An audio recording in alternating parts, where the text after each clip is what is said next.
Hello, Void Watchers and Winter Wonders. My name is TB Skyn, and the League of Legends universe is pretty large at this point. 150 champions, 12 regions, if you want to count the Void and Vandal City as regions. Sometimes it feels like Riot doesn't. And Lord knows how many plots, storylines, quests, ticking time bombs, threats, and mysteries to navigate. Mordekaiser plots from his realm of death to end all life. Aurelian Sol seethes with vengeful anticipation in the cosmos above. Demons stalk the earth. Capitalism reenacts its abuses. And in the cold dark of the howling abyss, the void lies waiting to eat the world. And also in Acacia, and maybe underneath Piltover and Zaun, and deep under the sea where Nami's from. Look, the void is in a bunch of places. It's a big deal, lots of stories are building up to it, but the Watchers in the Howling Abyss is one of the big ones. And the story of how they came to be there is one of the more interesting stories in League of Legends, and it is central to the region of the Freljord, and to one of League of Legends' most enigmatic characters.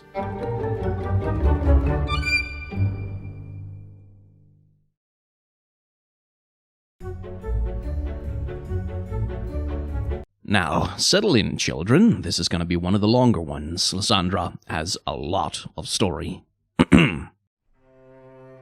Lissandra, Cyrilda, and Avarosa are the legendary three sisters of the Freljord, mythical figures from the deep past of history who walked the world when the Freljord was young and had an influential hand in shaping it into what it would become. The story about them also has the shape of a myth or a fairy tale. Three sisters, each of whom are defined by a loss they suffered in their quest to make the world. Cyrilda lost her voice when she tried to command the heavens. It's implied that the aspect of twilight took it from her. Avarosa lost her hearing in a battle against the consuming dark under the world, and Lissandra lost her sight fighting the Volibear and the wild magic of the world to tame it into something more livable. So, sight, hearing, speech, see no evil, hear no evil, speak no evil. It's a comfortable mythological symmetry. Beyond myth, though, things get more complicated. Having lost her sight, Lissandra used magic to start walking in dreams instead, and in those dreams she saw the true shape of the consuming dark that had taken Avarosa's hearing. It was the Void. Now, the Void in League of Legends cosmology is both pretty simple and kind of weird and complicated, but basically, there is creation, which is the physical realm with all its wild diversity, magic, stars, planets, people, and then there is the Void, which is the opposite of all of that. It is a place of non-being. The Void is home to some form of anti-cosmic intelligence or intelligences, and those intelligences instinctively hate creation. Creation is like nails on a chalkboard to their perception. It's something that, from their perspective, should not be, and the longer it persists, the more irritating it becomes. They want to snuff it out. To that end, the Void rips tears in the barriers between dimensions and sends its beasts and tendrils in to consume and homogenize all that it can get its hands on, to obliterate it. And just occasionally, the Void takes the trouble to communicate with whatever beings are within creation that can be persuaded to help it consume. Malzahar is one, Lissandra is another. She sees the Void in her dreams and perceives its vast and cosmic horror and becomes convinced of the hopelessness of resisting it. And so, she strikes a deal instead. In return for power, and in return for her and her people and her sisters being the last to be obliterated, she agrees to prepare Runeterra for the coming of the Void and open the way for the Watchers, as she calls them. The power of the Watchers becomes the means by which the three sisters tame the Freljord, and they and their followers become iceborn, able to resist, albeit not completely immune, to the frigid cold that will eventually consume the world, at least for a time. Cyrilda and Avarosa, though, are ultimately not happy with the bargain that has been struck on their behalf. They want to fight back, and eventually the differences grow into warfare. When Lissandra faces her sisters above the howling abyss, she pleads with them to understand.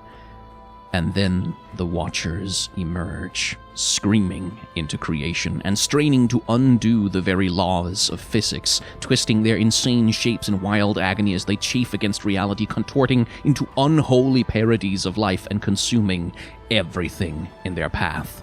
Lissandra finally sees them for the horrors that they are, and in a fateful moment, believing that no earthly power can challenge them directly, she summons all the magic of the Freljord, all the life and power that surrounds her, all the lives of the people that are challenging her, and channels it all into the creation of an unspeakably vast glacier of true ice that freezes the Watchers in place at the cost of martyring everyone and everything else present on that dark day. Serilda and Avarosa pass into myth and legend, even despite Lissandra's best efforts to erase them from history and hide the truth of her bargain. And Lissandra gathers to herself followers and develops a cult of her own worship. Thus, she creates an army of loyal fanatics to maintain the true ice barrier holding the Watchers in check, whatever sacrifices it may take. And so has she spent the past many centuries, scrubbing the legacy of her sisters from the land, hoarding secrets to herself, and holding off with both hands the apocalypse that she made, for as long as it will be held. It's tempting, perhaps, to see Lissandra as a kind of tragic hero, straining to save the world, much like LeBlanc, who holds vigil over Mordekaiser's remains in Noxus and makes plans against his return. But the story as written plays her more as an anti-villain, someone whose motivations may be to some degree or another sympathetic and understandable, but who is ultimately an antagonistic figure. Remember, Lissandra's game is not to defeat the Watchers, to drive back the Void, or make the Freljord safe. She believes she has already lost. To her, the end is inevitable and can only be stalled, not stopped, and so the best she can hope for is to buy time, often with the blood and suffering of others. As well as her own, to be fair. To maintain her power and control, Lissandra perpetuates conflict in the Freljord. She plays the Avarosans and the Winter's Claw against each other, quietly assassinates threats to her power, and her loyal frost priests sow political discourse and seize power wherever they go. This happened to Ash, whose family was murdered by the Frostguard to stop her mother questing for Avarosa's grave. It happened to Nunu, who was separated from his family, and his family was probably killed by the Frostguard, and kept an effective prisoner by Lissandra until he escaped. Lissandra wanted the secrets of his tribe's ancestral songs, and so they all had to be destroyed. It happened to Sejuani as well, who saw the scheming frost priests undermine the authority and self-determination of her clan. And when the Watchers stir under the ice and threaten to waken, Lissandra feeds them the dreams of sleepers in the Freljord, sacrificing part of their consciousnesses to the monsters. Or she sends the Frostguard on suicide missions into the Howling Abyss, dying horrible deaths and suffering madness as they maintain the bonds and check the seals on the true ice tombs below. A central question in Lissandra's story, then, is whether and how the ends justify the means, and who gets to make that call. Lissandra appointed herself keeper of the Watchers, and she alone determines what sacrifices are necessary, what price is worth paying.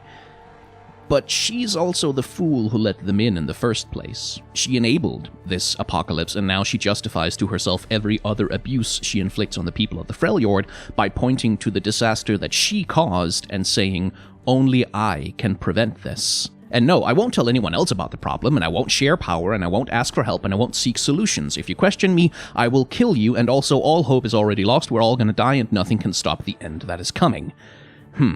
Compare and contrast with someone like Zillion, who's facing the exact same doom, but who responded to it by creating a community of like-minded individuals, mentoring them with his knowledge, and tirelessly seeking out a better way. And this is why I call Lissandra an anti-villain. Like, yes, I can absolutely sympathize with her. Seeing the impossible vastness of a hostile anti-universe that's bent on tearing apart every atom of creation is pretty demoralizing. But as Zillion demonstrates, there is another way to respond to it, and even though he has stared into a billion futures where his efforts fail, he still holds on to hope. And this, I would argue, is one of the fundamental qualities of a hero, the ability to believe against all belief and hope against all probability, and choose to do the right thing even when it is dangerous, even when it seems impossible to succeed. Lissandra's villainy comes from completely understandable, and to some extent, well-meaning despair, which is what makes her, in my opinion, a more interesting and complicated villain than, say, Mordekaiser or Hecarim, who are evil people who want to murder people because they are evil. Lissandra is a different kind of antagonist, a kind that you kinda want to root for. Lissandra is, in my opinion, an excellent character design. The themes in her story are hidden history and dark secrets and terrible magical powers, with a hint of cosmic horror underpinning the whole thing, and Lissandra's design communicates these things pretty well. First of all, she has no eyes. Well, yes, she has eyes, but her design is hiding them with her hornet helmet, which gives her a distinctive and unique silhouette, but also, the cliche goes that the eyes are the windows to the soul, and what is true is that the human brain is, in its way, programmed to look for eyes in faces. A lot of how we read a person's expression, mood, and intentionality comes from looking at the eyes. Eye contact is on some level just a little bit intimate, even if it's hostile. Lissandra's helmet denies us that intimacy, that insight into her feelings, and so her expressions become inscrutable and difficult to read. She becomes harder to relate to on a human level. It creates a distance, like she's hiding something from you, which of course her character always is. Then there's her dress, or suit, or whatever it is. It's tight-fitting, accentuating her hourglass figure, and along with her long braid gives her a very classical, high-femme presentation. It's like a high-fashion evening gown, impractical, but impressive. It's also sheer black, like the black ice that she travels on, and has these hard, geometric, layered edges almost carved into it. And along with her helmet, it makes her look like nothing so much as a statue. A statue dedicated to some ancient history or depicting some old goddess or hero. Lissandra, essentially, looks like a monument to herself. On top of that, she's tall. Not only her character model, but the rising lines that help carve out her form helps increase that sense of height, as does the constantly churning ice that she travels on. It ripples and raises around her, giving her an aesthetic of movement like an oncoming, inevitable glacier. Add to that the wide shoulders and spikes and the thick covering around her neck that makes her face look uncannily small on her head, and you have a recipe for a truly imposing and unnerving ice witch. She looks menacing and powerful, in control and confident. She looks like dark secrets carved in obsidian, and it's gorgeous. The one incongruous element in her design, the one flaw, I think, is the cleavage. Not because it makes her sexy. I think for Lissandra, a dominant sexual energy works for the vibes of her design, but because it's this vulnerable open window over her heart, which is the thing that she keeps most guarded. I think if we're doing the exposing skin to sexualize the character bit with her design, I would have gone with a backless dress instead, to lean into the idea of her outfit as an evening gown, because that has the aesthetics of power. Perhaps it could look something like this. I commissioned this piece from Irai Violet, a fan artist in the League community, and you can find links to their work in the description. Actually, while I have your attention, they did this concept for an Arcana Lissandra based on the Tower card, which, like, holy shit, look at this. This is so fucking cool. Anyway, find that on their Twitter. Link to that in the description as well. Back to normal Lissandra. So, if we want to keep Lissandra's sexualized energy, and I think we should in this case, I would go with a deep-cut, backless dress. First of all, because her whole thing is about putting up an image, a false front where she's this imposing, statuesque figure of absolute power with no vulnerabilities. So having that open cleavage hole on the front seems incongruous to me. Second of all, because a backless dress is associated with fancy evening gowns, and those are associated with power and prestige, both of which are important parts of her character. But more importantly, it also hints at the duality of her character. First of all, that she is a betrayer, and there's a kind of delicious visual irony in the betrayer having a vulnerable back, but also, she is vulnerable. All that posturing and self-aggrandizing and pretending to be an infallible ancient goddess, all that scheming and all that power play, it's all just a front to cover up how desperate and frightened and hopeless she really is deep inside. In her story, The Dream Thief, this is how she completes a magical ritual to feed mortal dreams to the stirring watchers. Her barely conscious body traces glyphs on the surface of the true ice barrier. It is an old spell, born of a fire now long extinguished. She scrawls in spasms and convulsions. Her movements are desperate, jerking, clumsy. Only a shred of her spirit remains in her body. And then, in a rush, most of her returns. She vomits watery bile onto the ice and curls up as it freezes around her. Below, the writhing shadow sleeps again. It dreams of eating her for a little while longer, and that dream buys it the only measure of peace its kind ever seems to desire. Peace. It is something Lissandra never experiences. Not anymore. She dresses herself and returns to ascend the worn steps. The Frost Guard await her leadership and guidance. She will find no peace in this life. That's Lissandra. Ancient, powerful, all-knowing. Tiny, weak, and terrified, holding her world together with both hands in the certainty that it will all come apart. Powerful, beautiful, terrible, and vulnerable. And again, to make it absolutely clear, because I know I will get comments, no, none of this is about, oh, boobies, bad.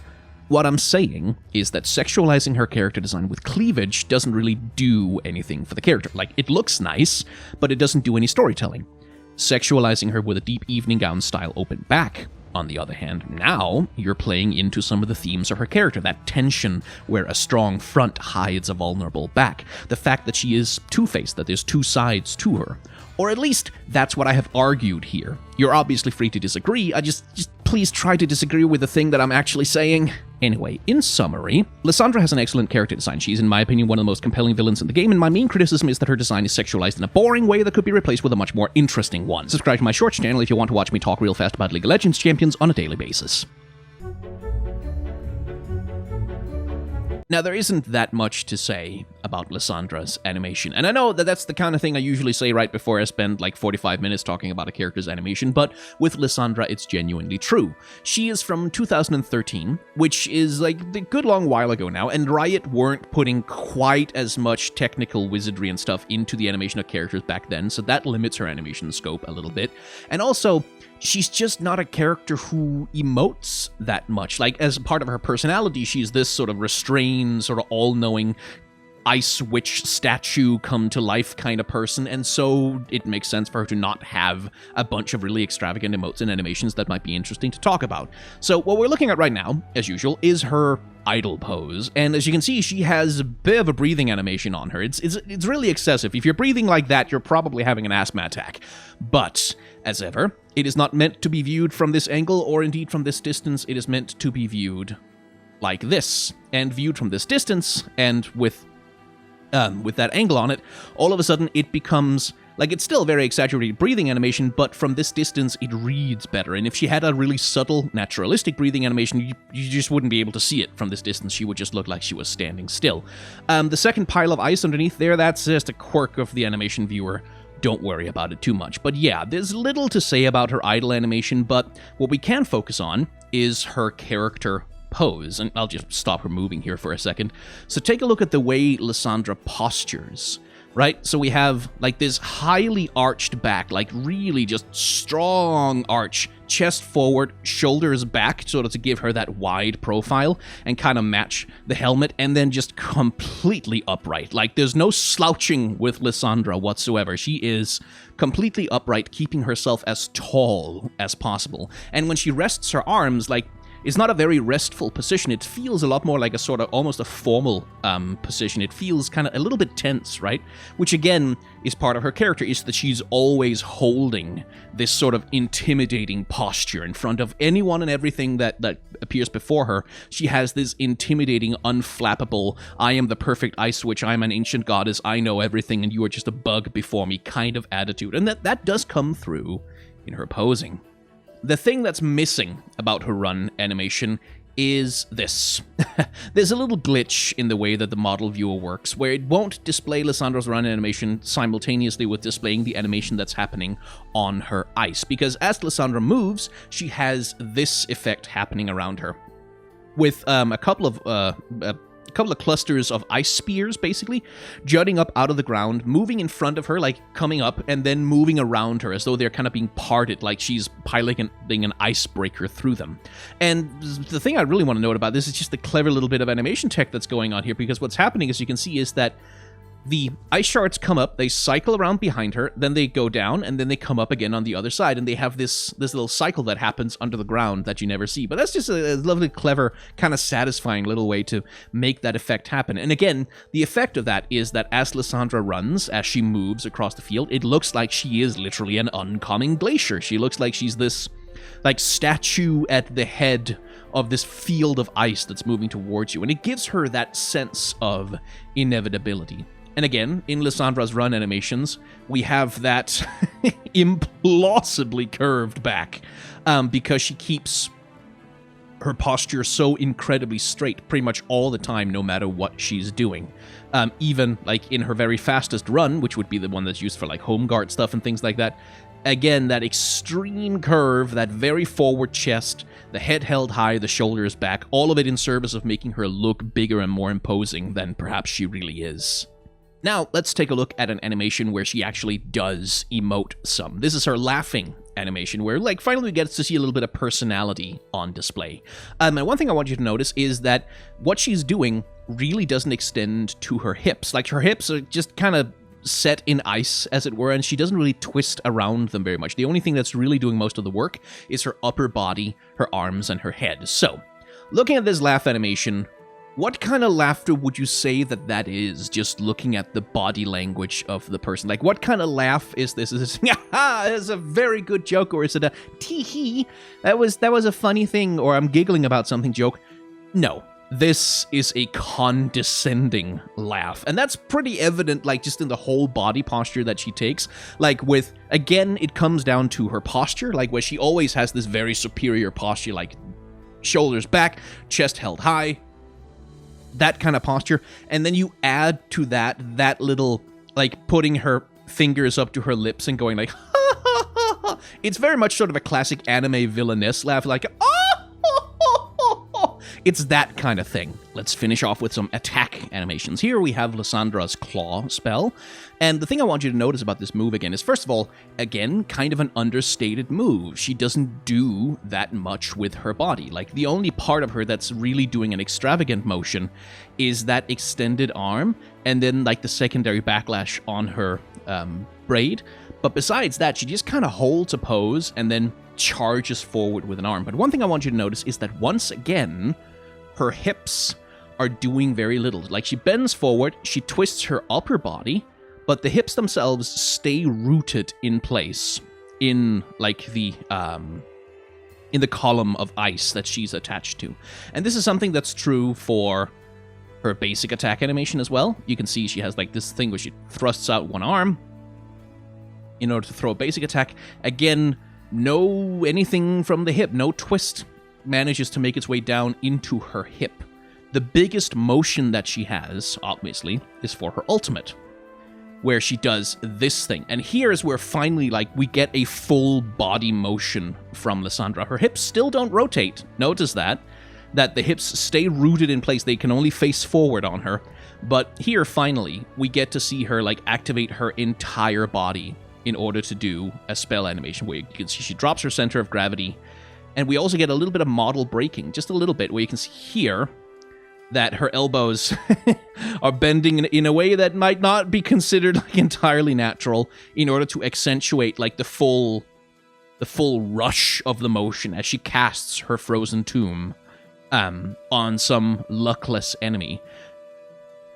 Pay attention again to her posture, because notice how her back, like, she's bending forwards here, right? Like, she's bending over forwards in order to cast the spell, but notice how straight her back remains throughout the whole thing, and then we go back into this complete S-curve once again. So she holds that posture. Like, even when she's doing this big, giant movement, she holds that posture, that very straight posture on the back. And it might even be that the animators and the riggers just simply didn't put the bones inside Lissandra's model that would enable her to bend forward, because they were just like, no, she's not gonna bend forward ever. She's gonna have a straight back only.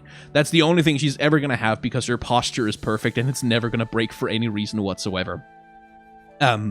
But even here in her ultimate animation, in, like, her biggest, most extravagant move, that remains true. But this is the first time we really get to see like a full body activation on every part of her. Like her knees become visible underneath the dress, for example, like in the way that they're bending and aiding in the motion. You have these secondary motion as she kind of bounces back down from having done the thing. Like she does this huge thing up and then she bounces back down and rests. It's Lissandra's biggest animation, and even that one maintains that basic character posture that we've been talking about so much. This is the segment where we talk about where the character's story is going, the themes that seem to be at play, and we speculate wildly about where the story might go in the future. And with Lissandra, the end point is kind of obvious. The Watchers will break free of the Howling Abyss. How that plays out, however, is somewhat more up for debate. In Legends of Runeterra, we see one way that it can play out. When Lissandra's leveled up and you've achieved certain conditions, you can play the Watcher card from hand, prompting expressions of basically horrified acceptance from Lissandra as she realizes that time has run out and that the end of the world is come. The end of all things. So much left undone. Not yet. This is not hard canon, as in, this is not necessarily how it's actually going to play out, but it is soft canon. It's one of those things that could happen in a certain what-if scenario. Lissandra, though, is not in the Freljord alone, and her story is tied at the hip to the stories of Ashe and Sejuani, who are, after all, the reincarnations, air quotes, of her lost sisters, and Nunu as well has some implications that maybe his particular power of imagination is going to be the thing that saves the Freljord. But the most obvious way that Lissandra's story could play out is that history, well, repeats itself. That Ashe and Sejuani somehow put aside their own differences, realizing the greater threat that Lissandra poses, that they gather all the peoples and powers and maybe even the gods of the Freljord and do a last alliance of elves and men marching against Mordor kind of scenario where Lissandra will once again be standing on the Howling Abyss trying to get her sisters to listen. And then the Watchers finally escape from their prison of ice. At that point, there's a couple of different ways that the story can go. One way is that Lissandra basically tries the same trick again, that she tries to sacrifice everyone else in the hopes of reforming the prison of ice. And if you really want to have a tragic, horrifying, bad end for the character, maybe it works. Maybe she pulls it off. Again, sacrificing every life and mind in 100 miles to seal the Watchers in another prison of ice, another infinite glacier of blasted, lifeless cold, leaving Lissandra standing there, the last survivor on another sea of corpses that she has made, surrounded by the faces and bodies of all her servants, all her devotees, all her companions, all her enemies, her co-conspirators and rivals, all the thralls and trolls, and the faces of her only sisters, reborn only to stare at her from behind a wall of ice. Again. And she will have to know that, and know that it will only be a matter of time before the ice starts melting once more, and she will have to go through all of this all over again. So that would be kind of dark. On the assumption, though, that stories broadly tend to have happy, triumphant endings, maybe she tries the same trick again, but Ashe and Sejuani manage to stop her, and through the combined power of friendship and, I don't know, maybe also some help from like Volibear, Anivia, Ornn, and, I don't know, maybe Udyr brought Lee Sin and a bunch of Ionian spirit magic along, and hell, maybe Silas is there with the Winter's Claw, and Ashe has Lux and Garen and the Dauntless Vanguard along as a kind of Avarosa Demacia alliance, and Lux, of course, can summon Galio, who will like show up and drop kick the Watchers directly in the face because he's an excellent punch himbo. Anyway, point is, blah blah blah, grand alliance of diverse people from different backgrounds, big battle, there's an all is lost moment where it looks like the Watchers are gonna win, but then the heroes do something or other, the power of friendship prevails, and happy end for the Freljord. We know how this one plays out. Even in a happy ending, though, you can still play it a couple of different ways. So, reverse a little bit. A Grand Alliance is confronting Lissandra above the Howling Abyss, and then Lissandra duels Sejuani and Ashe while the rest of the battle is happening around them, and since Lissandra is a 1,000-year-old super powerful ice witch, maybe she beats them. And then maybe as she holds them in shackles of ice and she is about to deliver the final blow, she sees them. She turns her eyes towards them, and she sees them. Although she's blind, she sees them. And what she sees is the faces of her sisters, looking back at her across 1,000 years of separation. Maybe it's spirit magic, maybe it's the souls of Avarosa and Serilda playing tricks, but whatever the case, she realizes that she can't do it again. She can't betray them again. She can't watch them die again. And she frees Ash and Sejuani, and she discards her fear and her despair, and she rejects the certainty that the void is inevitable, because in this moment the only thing that matters is that they're not going to take her sisters from her again. And she charges at the Watchers herself, pouring all the anger, all the hate, all the anxiety and the loss and the pain, all the power that she has so meticulously gathered over 1,000 years of scheming into destroying them. She hurls herself physically into the howling abyss, and in the eye of the void portal that is pulsating there, she sacrifices not her sisters, not her people, not her land, not her subjects, not her servants, but herself. And in a blaze of incomprehensibly powerful magic, she sears the void portal shut forever. And maybe, in that one last moment before the end, she feels the hands of her sisters on her shoulders, and for the first time in 1,000 years of frozen loneliness, she feels warm. A little cliche? Yeah, well, perhaps, but it wouldn't be a bad note to go out on, would it? And again, by the way, if you want to write that fanfic, absolutely send it to me. As an alternative to the Blaze of Glory ending, of course, there's also the harder thing. Same setup, Lissandra turns on the Watchers in the 11th hour and along with everyone else, manages to successfully battle them back and seal the Void Portal, but this time she doesn't die, which leaves the thorny question of what to do with her. She has spent 1,000 years hurting and manipulating people, brainwashing a cult in her own worship, murdering entire tribes and making human sacrifices. Does she have to die for those crimes? What could she possibly do to make up for them? Where could she possibly go? Well, there is another place on Runeterra that's threatened by the coming of the Void, where people of great magical ability gather, looking for ways to fight back or undo it. She even says it herself. You have seen the future. How can one avert their fate? I still haven't found a way to stop Acacia's demise. Only I can save my home. Our power is both a gift and a burden. Above all else, we must be patient. This is our duty, to wait and watch. So if you wanted to continue her story after the Freljord is saved, well, there is an option.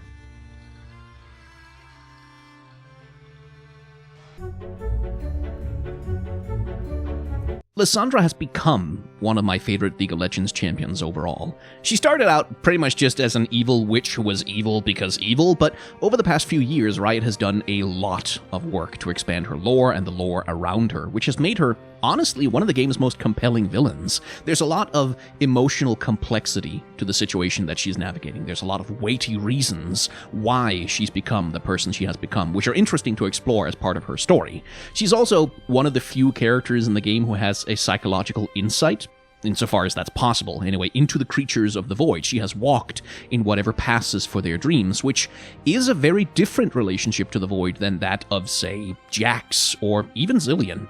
She's the kind of villain, I feel, that you could justify building a movie trilogy around, or a 6-season animated series, or a series of novels. Not necessarily as protagonist or main character, but as the dark and difficult knot that must be untangled by the narrative before it can reach its conclusion. I really do hope that someday Riot will eventually do something big with her. Hey, thank you very much for watching another episode of What's the Deal With. Lissandra really is one of the League of Legends champions whose lore has only gotten better with time. And And unlike a champion like Oriana, who's also got a much better story over time, her story hasn't really done anything to make her character design unsuited to tell that story, which is a really hard line to walk, so props to the right writers. And I fully recommend, by the way, that if you're interested, go read Lissandra's lore, especially the stories The Dream Thief and The Eye in the Abyss, because they are some of the best lore that League of Legends has ever produced, in my opinion, and they're nice long stories too, so you can kind of really sink your hooks into them. Anyway, also thank you to Uri Violet for taking on a pretty sort of short deadline commission to draw that little piece of backless dress Lissandra art for me. I saw their Arcana Lissandra concept art, and I was just like, oh man, that's really cool, and that Arcana Lissandra has a backless dress on it. Hey, idea sparked in my head, and so I figured, hey, I should pay them some money to do the same thing, but for me instead. And now this video kind of needs to do well, because that was an expensive commission, and these videos don't make that much money. So, you know, if you want to hit the like, comment, and subscribe buttons down below, or the bell icon, that's good for the algorithm. That helps the video sort of get around. You can also share the video with people who might enjoy it. That too is very helpful to me. If you want to support the channel more directly, then there is a Patreon. I have a merchandise store. There's a tip jar. You can use them if you want to, but you really should not feel any pressure to. Outside of that, I also have a Let's Play channel. I play video games over there, occasionally some Legends of Runeterra, but currently a lot of Mass Effect. I recently played a game called SnowRunner, which is about driving cars through mud, and it's surprisingly compelling for what it is. You can go over there. You can watch that if you want to. I also have a shorts channel, as I mentioned in this video, where I do videos that are kind of like this, but like in 60 seconds, so I talk real fast and I don't really go into depth as much, but that's I'll subscribe new videos there every day, so you can do that. And that is all the self-promotion that I have to do, so now I just have to say thanks for watching. Please remember to wear a mask and wash your hands. Take the vaccine when it comes. I am so jealous of those who've gotten it already.